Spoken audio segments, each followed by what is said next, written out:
Salon, first in a series of our salons. Guzy from Arbor Ventures. Come on up. Anna from ZhenFund. Thank you, Anna. And all right, there's Jenny down. Jenny Lee, where's she gone? There she is.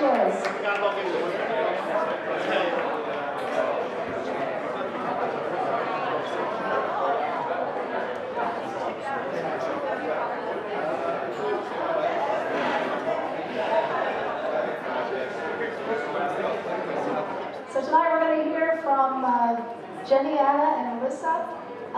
So I think we'll just start off with each one of you just tell a little bit about yourself and how you got into venture capital. I think that would be interesting. Melissa, you want to start? How did you get into this? Because I'm the oldest one of the three. So not of the four. So my story, actually, I think most people get into venture capital in a very indirect way. Mine was I did a startup. I'll put the time frame, late 1990s. And I started the company with my ex-husband. And so we were in the company together, and we were growing pretty rapidly. And we decided to get divorced. So I went to my venture capitalist, who was Vantage Point Venture Partners, and said to the head guy, hey, I think one of us should leave. And I think it should be me, because he was the CTO and I was the CEO. And he said, well, Melissa, what are you going to do next? And I said, I have no idea, but I'm sure I'll figure that out. And he said, well, why don't you come to Vantage Point as an investment partner? And so that's actually how I got into venture capital. Vantage Point was my investor. They were happy with the job I did in building the company. When I decided to leave the company, I went to Vantage Point, and that's how I ended up in venture capital. Wow, that's a great story, and it's actually the first time I've heard that. So thanks, Melissa, for sharing it. Anna? For me, it was a total accident. I was working at GE, the largest company in the world, and wasn't really doing tech or startups, but I had a friend from Stanford GSB who was a year below me who was working at Sequoia, and Sequoia was about to form this fund with Shachani, our founding partner. And he called me one day and said, could you come run this fund? I said, I think you found the wrong person, why me? And, this is some attributes they were looking for. And so I went to meet Shachani and Neil Sheff from Sequoia and decided to take a risk. And it's been perfect. I love what I do. I didn't expect to be an investor, and I didn't expect to be in the early stage scene, but it turned out it's perfect, I think, it suits me and my personality and my interests, and every day it doesn't feel like I'm working. And I never thought that was possible to not feel like I was, going to a job. And that's one of the reasons I love working with entrepreneurs, because I think entrepreneurs, they're doing what they love too. So that's me. Exactly. Thanks. So I actually planned my career in venture capital. It's all systematic. So I'm an engineer by training, Cornell. After that, it was that time when I was 18 years old that I realized there's such a thing called venture capital. And it felt like it was a good job. You could sit there, have entrepreneurs come in, talk about their business plan, and then you get to decide if you're going to give them capital. I had a very good professor at the Johnson School at Cornell, and he gave me a very, to be fair, a good piece of advice. And he said, if you want to be a good VC, there are two routes. The first route, find a mentor. Find someone who's been a VC for many years, because venture capital is an apprenticeship. And if you can get someone to mentor you through the process, then jump in immediately, it doesn't matter how old you are. The other way to do it, which is a more tried and tested way, is that ultimately you're going to be working with entrepreneurs. And to be able to get the respect of entrepreneurs, you have to have something to offer on the table, which means it could be operating experience, it could be exit, M&A, banking experience or analysis experience. But by and large, if you're really going to be working with tech entrepreneurs, then spending enough time. Go work for a company. It could be a startup, it could be a big company, but stay 5 years. If you move from one place to the other, a year, you're not going to learn a lot, because there's a lot in organization behavior, about managing people, about, and even if that company doesn't do well, you're going to learn a lot from the bad experiences. And so when you talk to the entrepreneur, you're going to have a lot of empathy. And so, I was on scholarship. never had a chance to like break out and find a mentor, so I had to go work for the entity that was giving me my scholarship, which is Singapore Technologies Aerospace. So I spent 5 years after graduation upgrading fighter jets. I was in electronic warfare division in defense and worked on designing drones. And my first upgrade aircraft was the A4 T-trainer, for those who are familiar with jets. So, fast forward, so that was the technology. After 5 years, I said 5 years is enough. Let me just get back on my VC route, took my MBA at Kellogg, because I felt that the marketing experience is going to be more comprehensive for someone who's as geek as I am. And then, the China opportunity came about after 9/11, right? The US market was crashing, internet bubble was crashing. You couldn't be anywhere else except China, because that was the time that the China market was up and coming. 2001, Sina IPO, Asia Info IPO. And so I said, well, I'm gonna get here. First time to Hong Kong in 01, learn my Cantonese, learn my Mandarin, and I've been in China since for 15 years. So it all worked out. Was not easy, but I think, as Anna said, I love the fact that I can continue to work with entrepreneurs, to see that passion in their eyes, to be there when they ring the bell for the IPO, to share in their joy, obviously also in the sorrows when they have to lay off the company. So there's a lot of ups and downs, but ultimately it's about the journey that they have gone through that, and I really appreciate it. That's great. It's one of the reasons I like covering this field. Is because you do see the passion of the entrepreneurs, and the story continues to unfold. And I'm thinking back to 2001, which was actually when I really started going to mainland China very frequently. So I just caught that wave right. As a journalist, not as an investor, but I might have made some money on that, on some of these deals back then, but I never have invested in any company I've written about. So anyhow, as women VCs, and I have to ask this question, even though I really don't like the gender question, and well, I'm not going to offer my personal opinion yet, but let me just ask all three of you, do you think it makes any difference being a woman in venture capital? And if so, what difference does it make? Well, I think it's multifaceted. I personally think it can be a real advantage. I think diversity matters regardless whether it's women or men or race or religion. At the end of the day, consumption, it happens by all types of people.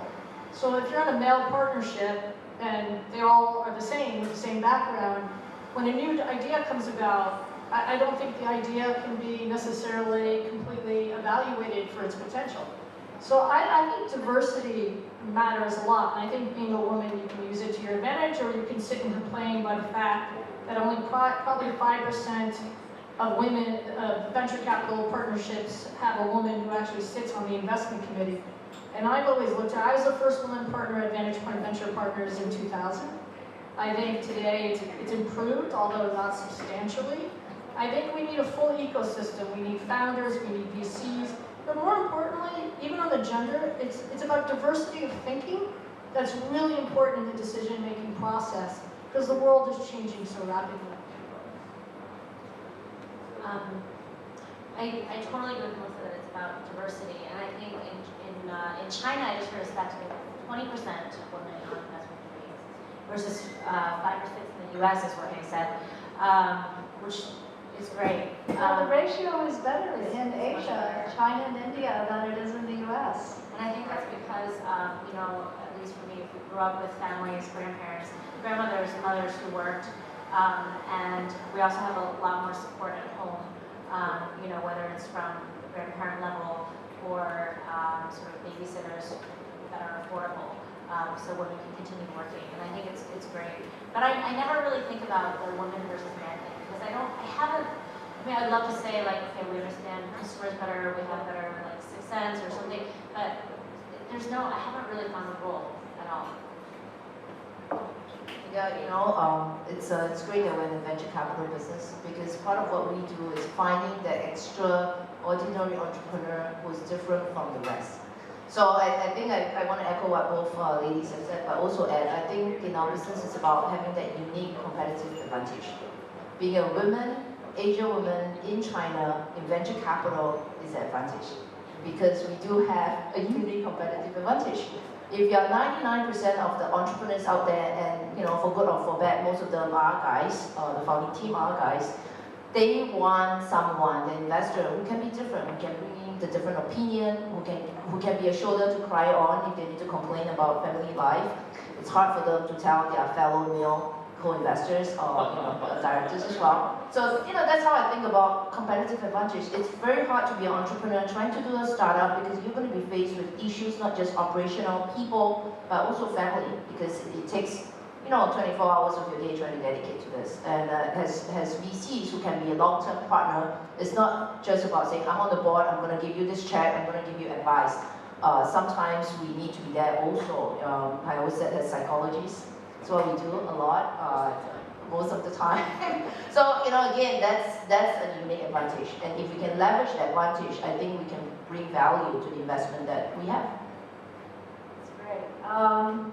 So we're talking about stories tonight, and I'd love each one of you to offer an anecdote from your career as a VC. Just something, it could be something offbeat or something really exciting, just something that stands out in your mind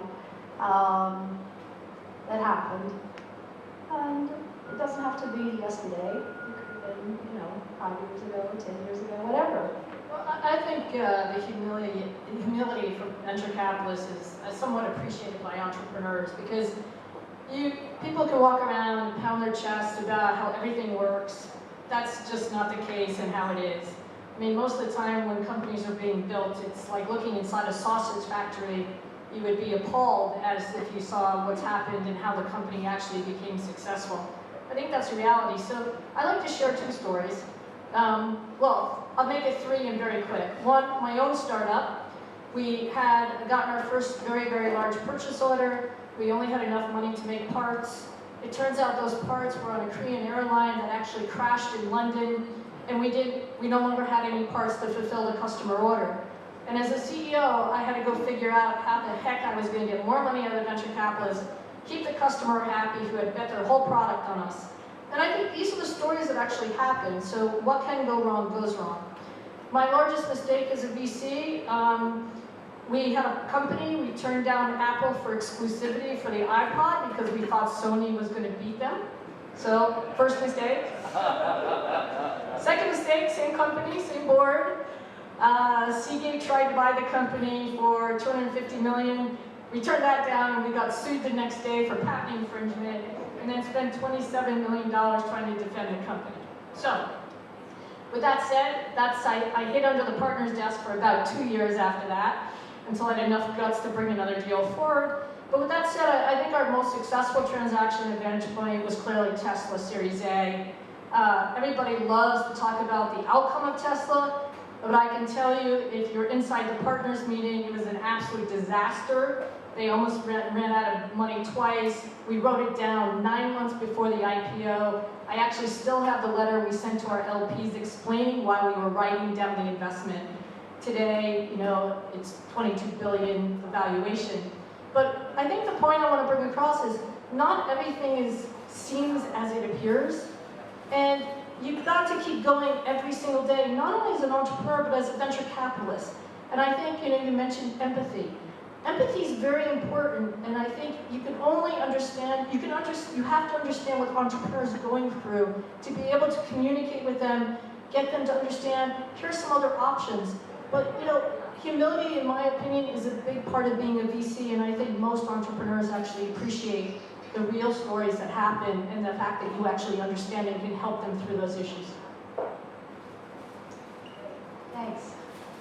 I think for us, our fund is only 5 years old, 4.5 years old, and so it's been like running a startup for me.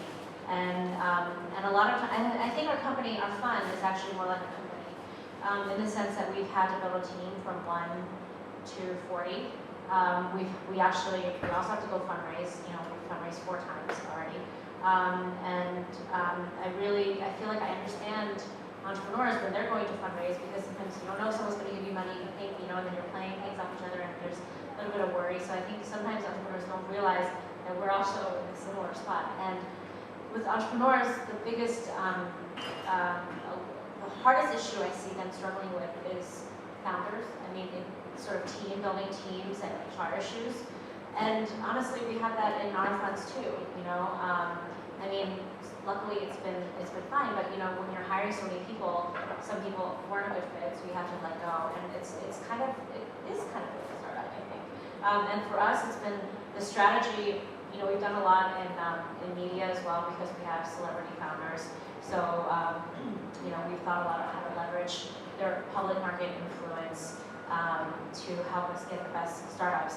And because we're so early stage, we have a lot of events and sort of products, I call, to sort of mentor entrepreneurs as they get going. So I think our early stage is a little bit different from traditional VCs who are more traditional sort of investing. So I think it's been fun to think about the strategy of ZhenFund and sort of watch it grow. Is there a particular anecdote, like you woke up one day and oh my God? You don't? Let me think about it. Yeah, think about it. We'll come back to you then. Think about it. So maybe I'll share a few stories in terms of how the China venture capital markets has changed over the last 15 years. So, you know, I became a VC in 2002. Just to give you a sense, in the early days in China venture capital, the market was extremely immature, right? And when we meet with entrepreneurs, they have no idea what a preferred structure is. The China corporate structure is that of a common share. And so when you start to tell them that your structure, your term sheet is going to have preferred structure, it's very hard. So I had a portfolio company, now a portfolio company, which they actually have shareholders from existing China state-owned participants. And this was a Series A investment. The company has 9 board members. The CEO himself is just one of the founder who owns about 15%. And so, you know, he was convinced that for the business to grow, he has to bring in venture capitalists. But he didn't know how to go to the board. And he said, when he came to me and said, you know, I think for you to grow, you can always, as a small company, you can continue to be a small company and make, you know, good cash flow, but you're not going to be very rich off this, and this is not going to be number one. But if you want to be number one, you need to change, and you need to have new shareholders. And he said, you know, why don't you come meet with my board? It's just like 03, 04, I think SC may know the company. And I said, sure, why not? This company is in Dalian. Not to Dalian, and I went into the room, and this was this traditional, you know, big room with a big round table, and you have 9 board members sitting around the table staring at me. Back then I was younger, right? And so these were folks in their 60s, 70s, part of the board member, chairman of a locally listed state-owned company. And they looked at me and they said, you are a VC? Okay, what's a VC? And they said, you know, our understanding of venture capital is that you guys are basically treats companies as pigs.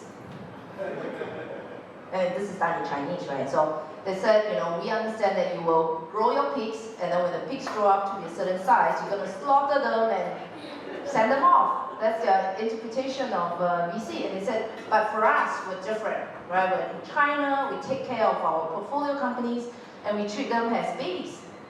And babies, as kids, they never leave the family. They just grow up to be a great company. So why are you different?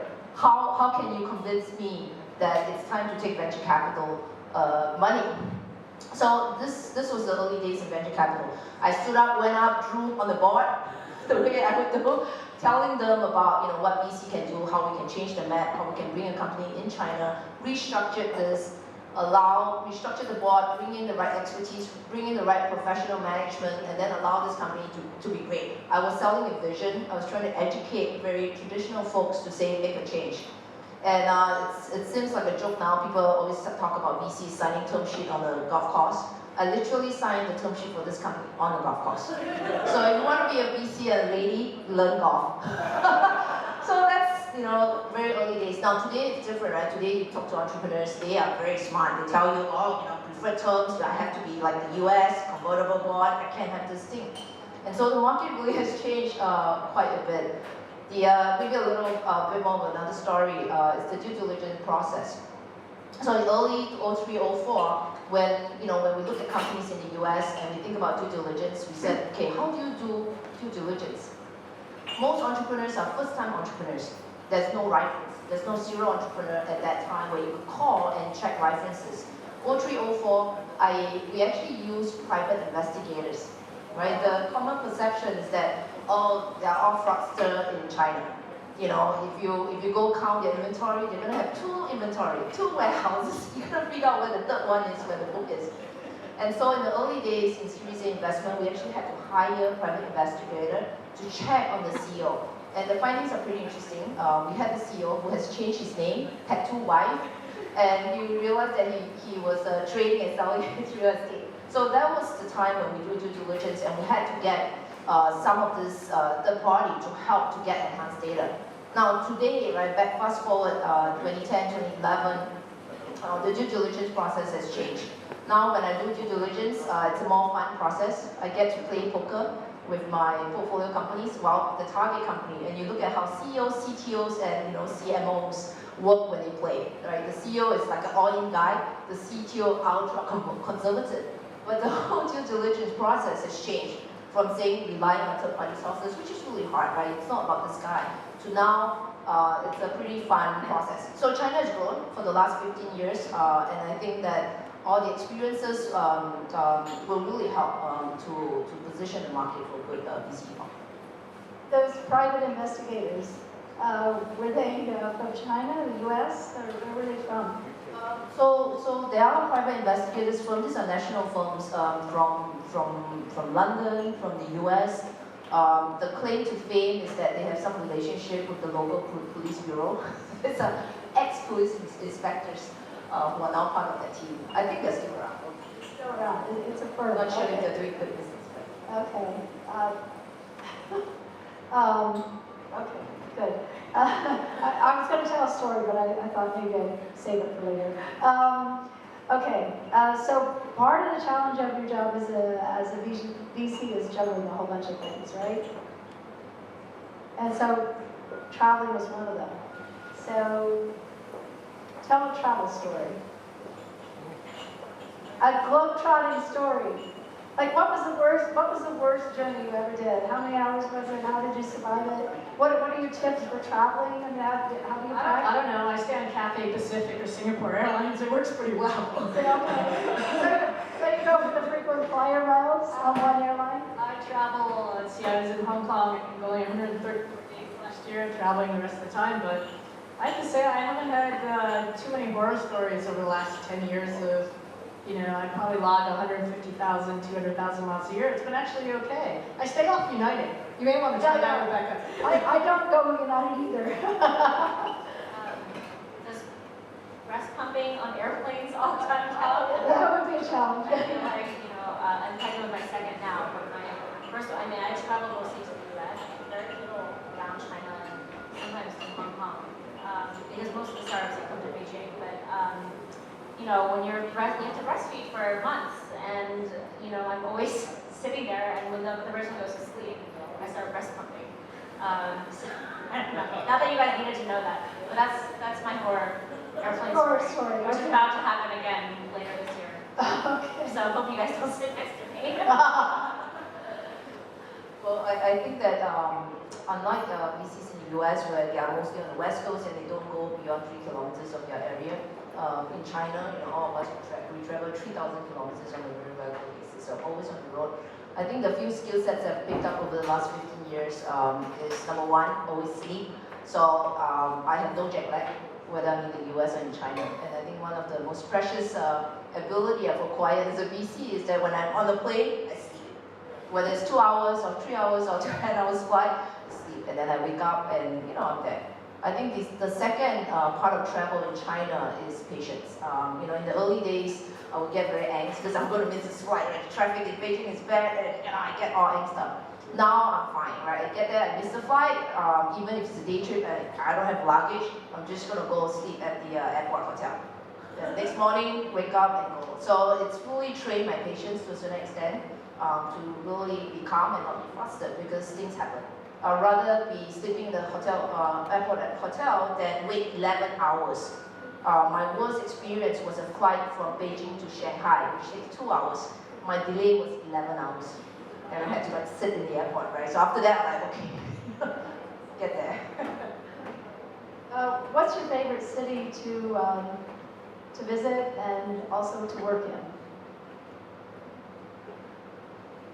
I think that's a hard one. I mean, I spend my time between Tokyo, Hong Kong, Singapore, Jakarta, Manila. Hong Kong. It's Hong Kong. It's Hong Kong. No, I think that's one of the greatest things about this profession. Meeting great entrepreneurs all over the world who have aspirations, but I can't say one's a favorite. I mean, obviously, you know, some cities have more interesting things than others, but I think that's actually one of the greatest things is to see great minds, great entrepreneurs, people who get up every day and want to change the world, all over the world. I mean, of course I love Hong Kong, it's my home, but I think that's what venture is about, right? And I think that's the greatest part about venture capital. I love landing at SFO, getting in the car, driving down 280 or 101, turning up the music, and it's sunshine, blue skies, because I live in Beijing. And I'm just like, I'm so happy when I get on that highway. But Beijing's also fantastic, because despite the pollution and the traffic, but there's so much going on. I mean, I'm constantly amazed by the type of startups that we're seeing and the growth and the potential and everyone making their new milestones. So it's absolutely, for me, the most exciting place to be. Yeah, I love all the cities. I think I love the fact that in Beijing, whether it's 1 a.m. in the morning or 7 a.m. Or 9 p.m., you can always get an entrepreneur to meet with you. So as long as if you have insomnia, just call someone and the guy will come meet with you and talk about his business. So it's really 24 hours. That's the energy I like about Beijing. I think in San Francisco, it's your eyesight gets a lot better. Every time I get off the plane, I'm like, oh wow, my eyesight has just improved. So that's a reassurance that I'm still able to see. So and I like the atmosphere in San Francisco. But I think it's harder to have a 1 a.m. meeting with an entrepreneur in San Francisco. So the energy level is definitely different cities to cities. I love Shenzhen and Guangzhou because the companies there allows me to play with device and gadgets and you see things being made. So I think there's a certain flavor to each of the city. I used to be in Hong Kong for 4 years. I haven't been spending as much time in Hong Kong. Maybe I should, given this nice environment. It feels like the entrepreneurship here is getting an upgrade. Well, that brings me to our next question. Which market do you think has the most potential for entrepreneurship? Oh, I have to answer Hong Kong. You don't have to. No, come on. I think entrepreneurship, I mean, one of the things that in all seriousness, we've seen is the diversification away from Silicon Valley. So if you think about venture capital 10 years ago, it was Silicon Valley, a little bit of Route 128 in Boston. Today, we have fantastic entrepreneurs in Silicon Valley, New York, Boston, London has done a fantastic job, Berlin, Hong Kong, Singapore, Jakarta. I mean, it's a very, very different landscape than it was 10 years ago. Today, there's great entrepreneurs everywhere. There's great companies being formed everywhere. And I think, that's the biggest change and the most exciting thing and change about our business. The world it's becoming much more global and much more accessible for everyone. I agree. That's why Silicon Dragon has gone global as well. We're in all these markets and seeing the entrepreneurs coming up, and I agree with you. It's really exciting. I think Silicon Valley is still, or California, US in general, is still the most disruptive for me. Like we invested in Hyperloop, and that kind of idea really happens at a global scale in Silicon Valley. I think they're in LA actually, but those type of ideas, so I love that. I wish I knew more about India and maybe Southeast Asia because I see a lot of, I see sort of the China tech revolution happening there, but unfortunately, I think VC is a very local business, so harder for me to really get my hands around that. No preference. I actually followed entrepreneurs, and I think that different cities have different expertise and talent pool that will be great for that particular business. As I mentioned, Shenzhen, Guangzhou maybe for IoT smart devices. When you think about media, you think about creativity. Shanghai, maybe more cultural, more consumer goods. Beijing, for internet. Definitely, I think for some of the more cutting-edge innovation, we've seen it come out from the US as well. So go where the best CEOs are. So just getting back to the women in VC issue again, of course, how many people here know about the Ellen Powell case with Kleiner Perkins? Okay, everybody knows that. But my question is, what impact do you think that has on Silicon Valley venture capital, on global venture capital? Is anything changing? Are firms trying to hire more female partners now? What is the impact? Well, I can clearly speak for the U.S., but I mean, I haven't been there in 9 years. Hong Kong's been my home, but I think the Ellen Powell case was a difficult one for most women, right? Because in some regards, it was the wrong woman to have to bring the case forward. I think clearly we saw what happened with Sequoia, with Gauguin, the partner who was let go immediately for something that was just horrific. So I think, yeah, the challenge still remains, and to deny it would be, you can let it bother you or not, that's different. But to say that the challenge doesn't remain in Silicon Valley is just wrong. I mean, most firms think about it. Let's add one woman partner, and there's one woman around the table. But that's not really how it should be. It should be, let me find the best, partner for the firm, and whether they're male or female. So I think, personally, I don't think the Ellen Powell story did anything to promote more women being entrepreneurs or more women in VC. If anything, it raised it in the wrong way, and I think it just didn't help. And I think what should have happened, actually, after the Gauguin case, there should have been another discussion about it, because that was actually horrific from a male partner. It's completely unacceptable to have that happen. And for no one not to understand that that was going on for such a period of time makes you question the old boys network and how things are sort of covered up. But I think, at the end of the day, patience is required. We need more women studying math and science. We need more women doing startups. And then it'll happen. But I think right now, everybody's, most firms in the US have one woman partner at the table. That's just the wrong way to think about it, in my opinion. The U.S., I'm surprised when I visit VCs there, it still a little bit feels like a sort of man's club, women's club, whatever you call it.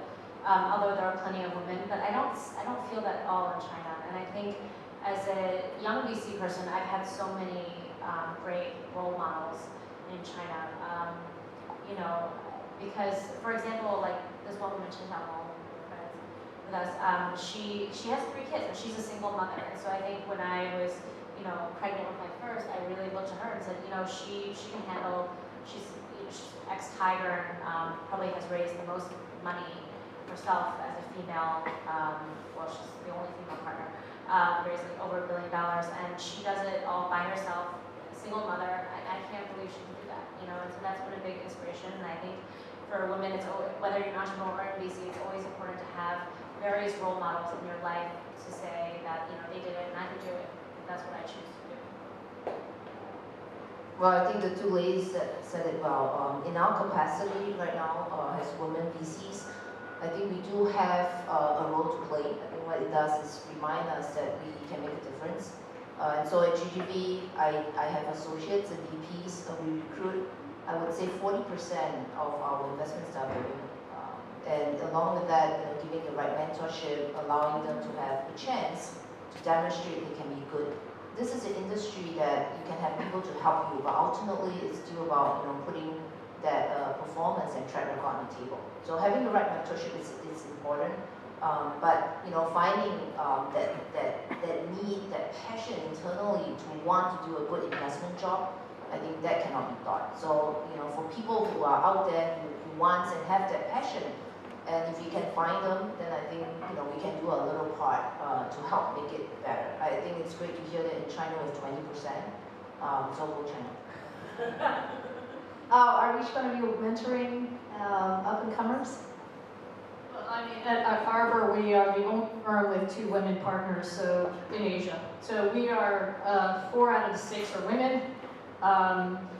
Wei and I both feel a responsibility, and also just we want to do this. So we absolutely are mentoring young women. I mean, the pieces here tonight. I mean, this is very important to us. I mean, whether again, it's about track record, and he's absolutely right. Nobody's going to say, because we actually don't raise money based on gender.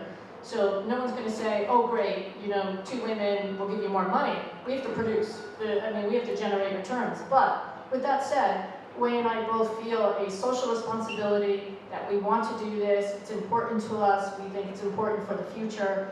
And we also think it's very, you know, additive to our firm from a returns perspective. So that's how we think. Yeah, our investment team is 50% women, actually. Not at the partner level, but we have 10 investment professionals, 5 women. And our whole company, we have more women than men. That includes back office and PR. So actually, it's an advantage to be a man applying for a job at ZhenFund. Like, we're always like, if there's a woman, what, like, we're always like, oh, can you find a man? You know, like, if there's a man, we definitely want to hire. Let me see if you try it. Okay.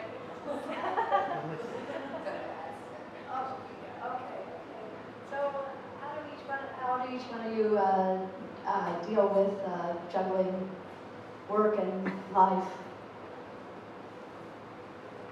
outside the office or outside the venture land?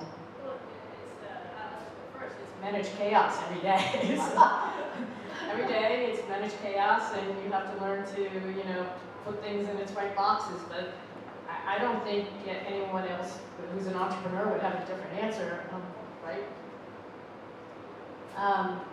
I don't really believe in sort of work-life balance. I think for me, I made a choice to work because I love it, and you know, I don't think I spent enough time with my son, but you know, that's just the decision I made. I mean, there's no perfect solution, and I think it works the same for men. Like, a lot of men, they want to spend more time with their kids too, right? But I think it's just a choice I made because, you know, I like what I do. But I do little things, like I have my son attend nursery like across from my office, so I sneak out for an hour on like Thursdays to go play with him, and I take the, well, now he goes to school in the morning, and this time in Hong Kong I actually took him here with a nanny, so, you know, we try to make it work, but I'm not saying, it's definitely not a good situation. Yeah, so I'm with Anna in this. I've been known to say that there's no work-life balance. I think that the word compromise or balance, well, balance means compromise. And anything in the compromise stage means that you're not A+. Again, you know, we are in the business of finding A+ entrepreneurs, A+ companies, and we need to be A+. So the way I look at it is that there are different phases in everybody's life. When you're 10 years old, you do what 10 years old need to do and do the best, right? You know, maybe get through your grade school. You know, when you're 20 years old, you're graduating, you know, be the best you can be when you're in school. And in the career that I'm in, the fact that I chose to be in this career means that when I'm at work, give it, you know, the 1000%. That's how I compete with other people in the same area. If they're only spending 12 hours, I can spend 24. But in that period when I'm doing this, I'm going to ace the person. So there's no work-life balance. However, when I take my vacation and I go off, you know, 2 years, 3 years, and I go hike in the mountains for 2 weeks, I enjoy my 2 weeks tremendously. No phone call, you know, no entrepreneurs calling me. I'm out there enjoying my vacation with the animals for my love and nature for my love. So, you know, that's how when you're 30 to 40 years old, do the things that you're most excited about, do it to the best. When you're 40 to 50 years old, do the things that matters to you, and then do it to the best. So I think it's corresponding to that choice, right? At a time in life when I said, that's it, you know, I've done my best, and my next venture, say, biomedical engineering, which I'm very interested. How do you prolong life and have a great life after that? You see me doing that as well. So I think that's the same with all of you. You made a choice to be happy or sad, be happy. I agree with that. Is there anything you would have done differently in your career? Oh, can we do a redo? I have no idea. I mean, I think I do what I love. Right? I work with young entrepreneurs, and I love what I do, so I wouldn't change anything. I mean, I think you can have direct paths or indirect paths, but I think, as Jenny said, I mean, be happy. I mean, if you are always looking backwards, I think that's not what we do. We're internal optimists to look forward. So I think be happy, enjoy what you do, and you know, and that's how every day should be. I would have loved to spend some time doing a startup or joining a startup. I mean, I did a little bit of that before business school in terms of starting a nonprofit. but it wasn't a real sort of startup experience. And I think that would have been, I think the best VC investors have sort of that experience, which I wish I had, but it's too late now. I guess.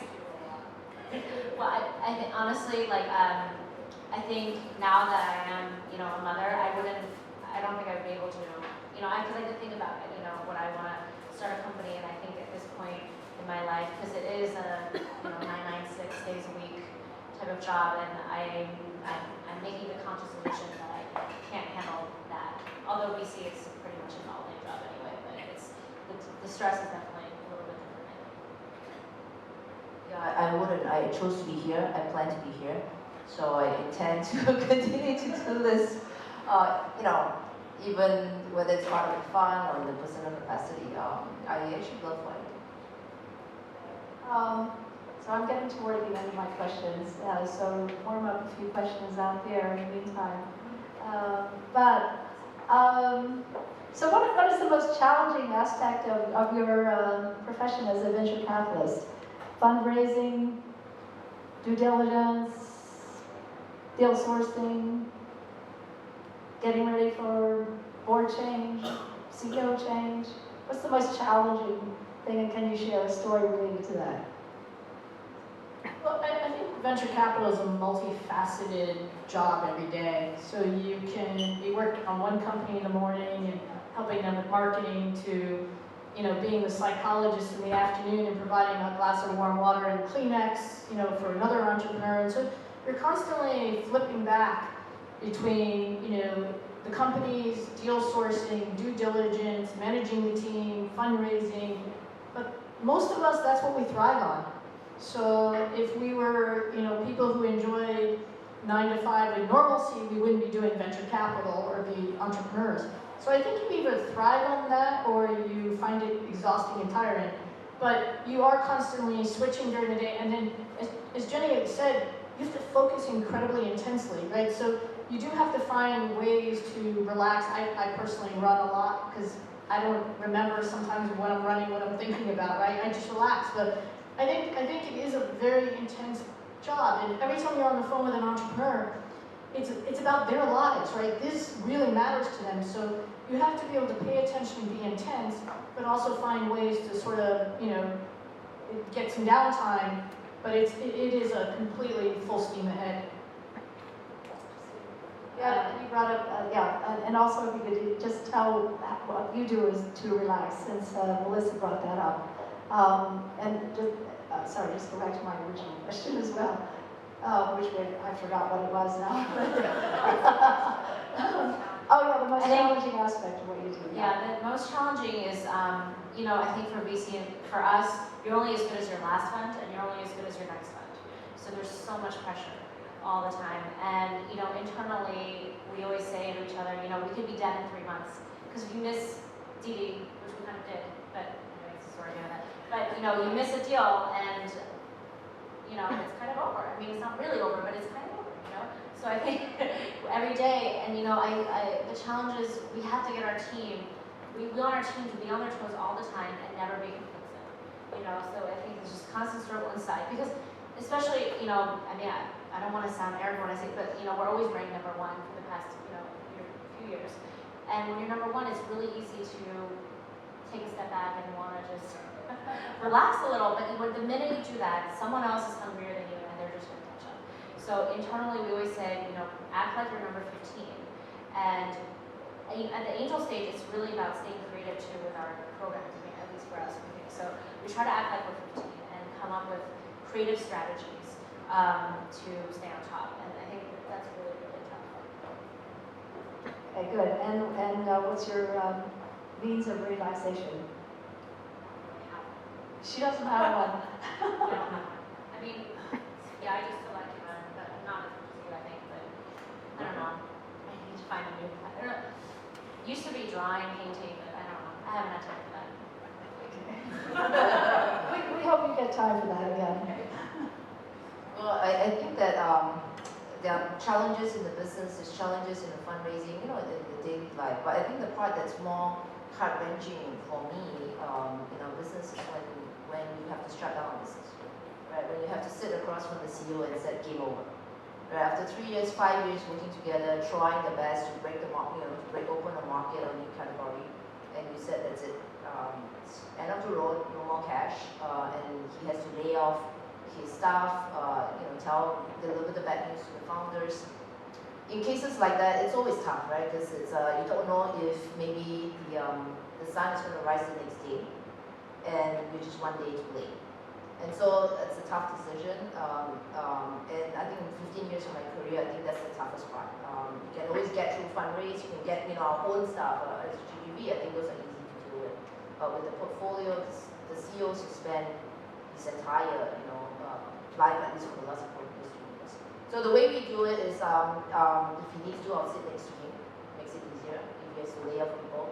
And it's not easy. Sharing that pain with them also allows us to grow, right? Part of the empathy in making the investment also translates to empathy when the businesses don't do well. And in our business, there's never 100% success. And so, part of dealing with the failure, part of dealing with that heartache is also at the same time, you've got to work with the entrepreneurs to get them to the next stage. Okay, and the realization is the hiking. I've gone hiking with bears in Kamchatka in Russia. I've done trekking down Patagonia.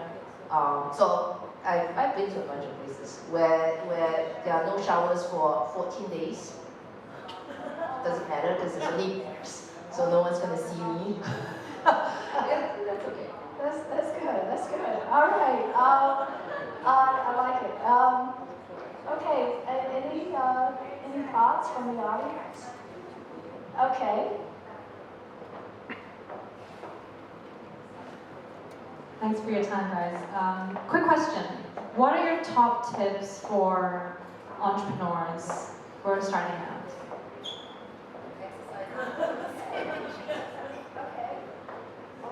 So I think that's a big question. It's a big question. But I think what's important is why are you doing this? If you're doing it for an exit, if you're doing it because you think it's the cool thing to do, my number one tip for entrepreneurs is ask yourself why you're doing this. And is this something that, regardless whether money is at the end, you feel so passionate about that you would essentially spend 24/7 doing this and really give up some of the normalcy of life for that.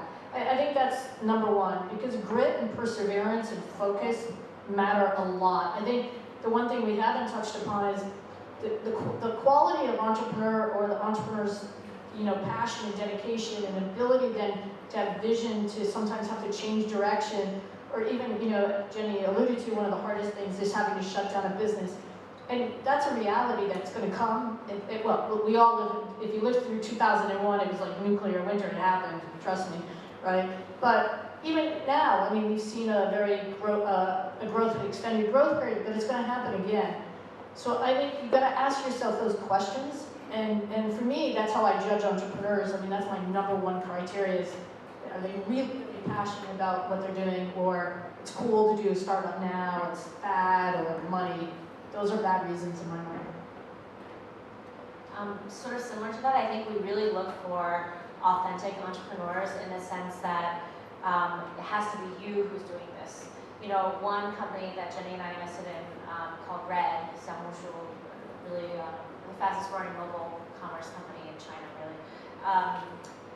That founder never started a company before, sort of consultant PE guy, and he wanted a travel company, and we're like, what do you have to do with travel? And then he goes, Anna, I was born to do travel. I was born to make this happen. And sometimes it's, and then he talks about all his experience in travel. And so sometimes it takes a little bit of that sort of authenticity. And I think there are a lot of good ideas out there, but it might not be right for you. So. Well, I would say the advice I would give post-investment, so assuming we like what he's doing, love what he's doing, I think the most common and most important advice I would give a CEO is actually never be blindsided. It's important, right? As entrepreneurs, they are inherently very optimistic. If they are a tech person, they think their tech is the best. There's no one else better. Oh, competitors are useless, mine's better. So that's a huge policy when you think that your idea is the only one in the world, your technology is the best, and your team is the best. Because when you're most comfortable, that underdog is going to come eat your lunch. And so really telling them to always keep their eyes on the ball, always be paranoid, always understand that there's always someone who can surpass you. So don't be blindsided. Last night I told a CEO, I said, the worst thing for a CEO to do is to shut off the light in the room or in the car and then drive. Because when you go down that route for a long time, your team is going to get off the car because you cannot see where you're going. You're kind of blindsided. So I would say that would be the number one advice I would give once post-investment. It's great, yeah. Here's a question.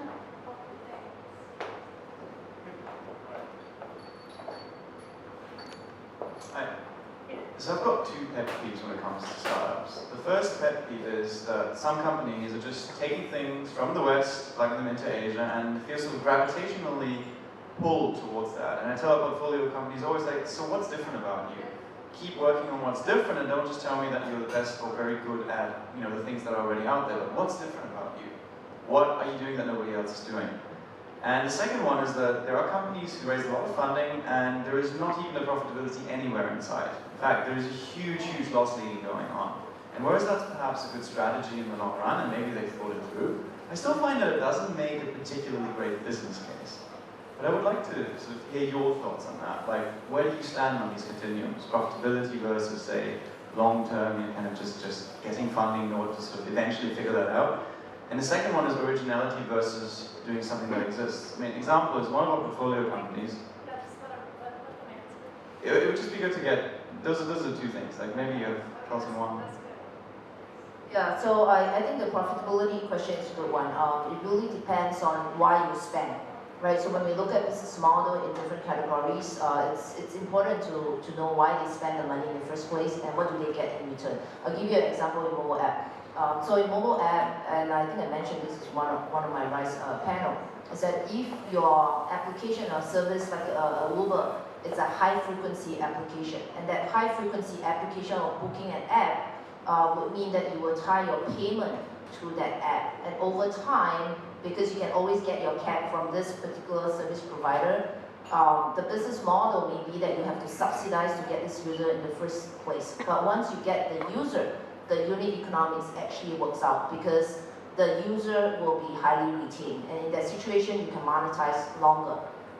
In the case of internet finance or education, where the frequency of purchase is low, but the average value, average revenue per user is high, right? In the case of education, where you'll be buying a course, once a year or once every 4 years, then you do not need to subsidize because the whole purpose of education services is that it's very objective-driven purchase. You are taking this course, say TOEFL class, because you want to get a score to get into a school in the US, for example.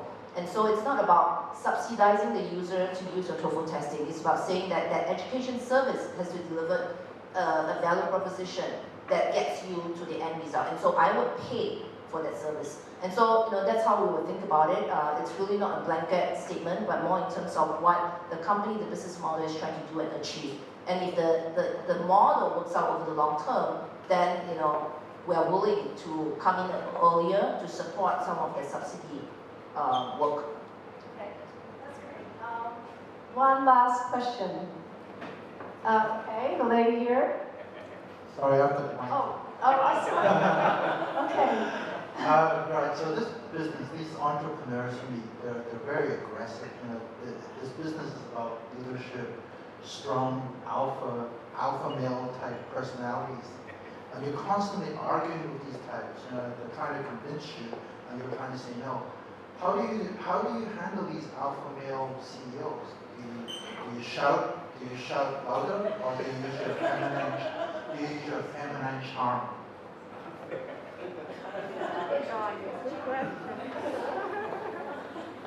Very nice question. You're not beyond that. I mean, they can be an alpha male, but what does that matter? I mean, at the end of the day, they can be as aggressive as they want, we can say no and politely say no and say thank you. But I mean, yeah, I don't see that as an issue at all. If anything, they probably are less alpha when they're with a female than they are with another male. And first of all, I think we all need to thank Rebecca sincerely for all the work she's done for Hong Kong. So a round of applause for Rebecca. Yeah, I mean around the world, but she's done it around the world, but you know, I think in Hong Kong, every government official, everyone here thanks her for actually helping Hong Kong a couple of years ago start to say, what about Hong Kong? Because we needed it desperately. So to talk about Hong Kong, I mean, Matt Dewey's here from Next Bank. Matt has been extremely helpful in putting Invest HK and the week together that happens in January. I mean, what's happened in Hong Kong is we're laying the building blocks, right? Singapore had a much bigger competitive advantage. The government was willing to put a lot of money out there and really sort of, you know, accelerate the ecosystem. We didn't have that advantage here. We're also sometimes confused, are we, you know, a little island next to China, or are we only here to serve China, or are we here to build regional and global companies? The building blocks are being put in place now. I mean, Herman Lam's here for Cyberport, or Herman was here. I mean, Cyberport's done a tremendous job. So I think it's unrealistic to expect tomorrow we're going to see tons of companies in here in Hong Kong. But what I can tell you statistically is in the last 2 years, more money has been raised in Hong Kong for Hong Kong companies than in the last 15 years. Hooray, that's huge progress. We had 3 startups coming out of Cyberport that were accepted into Y Combinator. We have 3 founders that are in the Asia Forbes under 30 for the most successful. These are the milestones we need to be judging Hong Kong on now because we're young. We're just a little ecosystem that's just beginning.